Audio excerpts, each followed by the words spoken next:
Bismillahirrahmanirrahim. Assalamualaikum warahmatullahi wabarakatuh. Selamat sore teman-teman. Kembali lagi bersama saya Adelia Putrianingsih. Pada kesempatan kali ini kita akan membahas jenis-jenis rasio keuangan beserta rumusnya. Namun sebelum membahas jenis-jenisnya, kita harus tahu dulu apa yang dimaksud dengan rasio keuangan itu sendiri. Jadi teman-teman, rasio keuangan itu sendiri merupakan metode yang digunakan dengan tujuan mengevaluasi kinerja perusahaan untuk satu periode. Tujuannya agar kita mengetahui perkembangan suatu perusahaan. Adapun jenis-jenis rasio keuangan. Yang pertama, rasio likuiditas merupakan rasio yang bermanfaat untuk mengukur kemampuan perusahaan dalam memenuhi kewajiban jangka pendeknya. Rasio likuiditas terbagi menjadi 4. Yang pertama, rasio lancar. Ini untuk mengukur kemampuan perusahaan untuk membayar kewajiban jangka pendeknya dalam 1 tahun menggunakan aset lancar. Yang kedua, quick ratio memberikan gambaran kemampuan perusahaan membayar kewajiban lancar tanpa menjual persediaan. Yang ketiga, cash ratio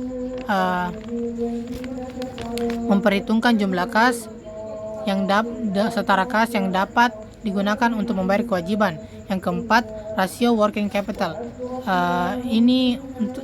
Ini merupakan rasio untuk mengukur jumlah aset lancar yang tersedia setelah membayar kewajiban lancar. Yang kedua, rasio solvabilitas merupakan rasio untuk mengukur kemampuan perusahaan dalam memenuhi kewajiban jangka panjangnya. Jenis rasio ini terbagi menjadi 5. Yang pertama, debt to equity ratio atau DER, mengukur sejauh mana entitas mengandalkan hutang dalam pembiayaan operasionalnya dibanding modal sendiri. Yang kedua, debt to asset ratio, gambaran tentang seberapa besar bagian dari aset yang dibiayai oleh hutang. Yang ketiga, interest coverage ratio, mengukur kemampuan perusahaan untuk membayar bunga pada hutangnya dengan laba operasional. Yang keempat, fixed charge coverage ratio, gambaran lebih lengkap tentang kemampuan perusahaan dalam memenuhi kewajiban tetapnya. Yang kelima, solvency ratio, mengukur sejauh mana perusahaan mampu menutupi semua kewajiban jangka panjangnya. Yang ketiga, rasio profitabilitas merupakan rasio untuk mengukur kemampuan perusahaan dalam menghasilkan laba. Rasio profitabilitas ini dipecah menjadi 3. Yang pertama, rasio pemanfaatan aktiva merupakan rasio untuk mengukur kemampuan perusahaan dalam memanfaatkan aktiva yang dimiliki untuk menghasilkan laba melalui kegiatan operasionalnya seperti penjualan. Yang kedua, rasio kinerja operasi merupakan rasio untuk mengukur efisiensi kegiatan operasional perusahaan. Yang ketiga, rasio kembalian investasi. Rasio pengembalian investasi merupakan rasio untuk mengukur kemampuan perusahaan dalam memberikan imbalan kepada para pemberi dana, yaitu investor dan kreditur. Dan rasio yang keempat yaitu rasio investor pasar, merupakan rasio yang bermanfaat untuk mengukur kemampuan perusahaan dalam memberikan imbalan kepada para pemberi dana, khususnya investor yang ada di pasar modal. Adapun jenis-jenis rasio pasar ada 11. Yang pertama, price to earning ratio. Rasio ini mengukur hubungan antara saham perusahaan dan laba bersih per saham. Yang kedua, price to book ratio. Ini mengukur hubungan antara harga saham perusahaan dan nilai buku ekuitasnya. Yang ketiga, price to sales ratio, mengukur hubungan harga saham perusahaan dan pendapatan perjualan per saham. Yang keempat, market capitalization. Market capitalization ini nilai pasar total perusahaan dihitung dengan mengalihkan jumlah saham beredar dengan saham saat ini. Yang kelima, dividend yield, mengukur persentase dividen tahunan yang dibayarkan perusahaan dalam hubungannya dengan harga perusahaan, harga saham perusahaan. Yang keenam, earnings per share, laba bersih perusahaan yang dibagi dengan jumlah saham yang beredar. Yang keempat, price atau earning to growth, merupakan rasio mengukur hubungan antara rasio dan tingkat pertumbuhan laba bersih per saham. Yang kedelapan, beta, mengukur sejauh mana perusahaan sudah cenderung bergerak dalam hubungan dengan indeks pasar. 9. Relative Strength Index, indikator teknikal yang mengukur momentum harga saham dalam hubungan dengan pergerakan harga sebelumnya.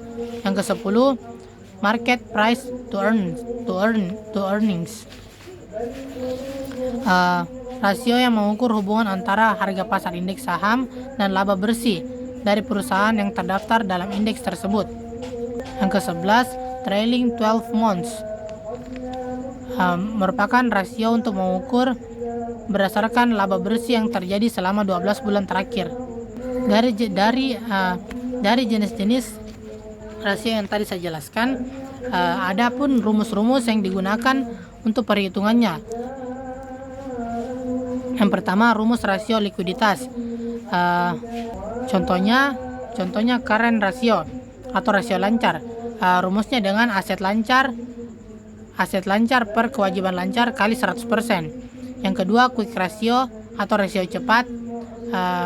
Rumusnya yaitu kas tambah piutang tambah efek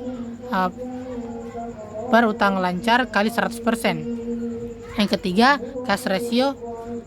Rumusnya kas tambah efek atau utang lancar milik perusahaan kali 100%.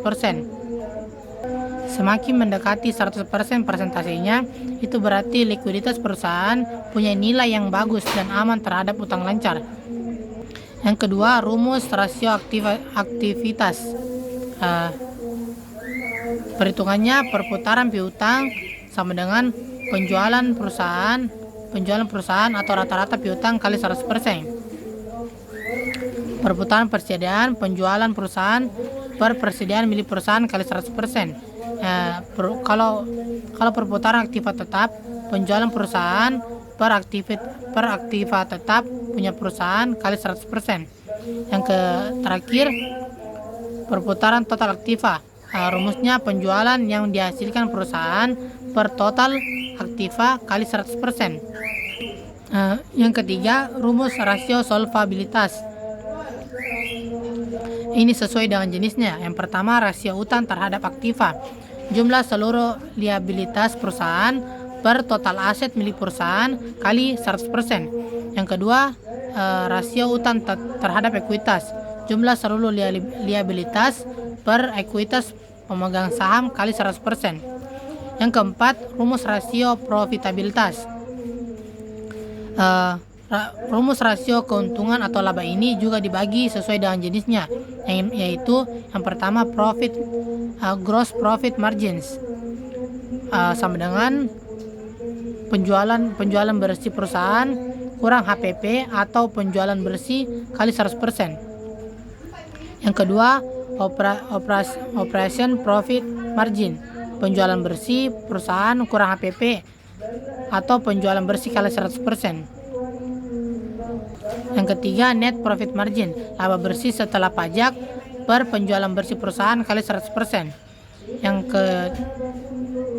Yang keempat, return on investment, laba bersih setelah pajak per total aset perusahaan kali 100%. Yang terakhir, return on asset, laba bersih per total aktiva kali 100%. Apabila rasio laba semakin mendekati 100%, artinya nilai keuntungan termasuk tinggi. Demikian rumus-rumus perhitungan rasio keuangan. Saya rasa itu saja yang dapat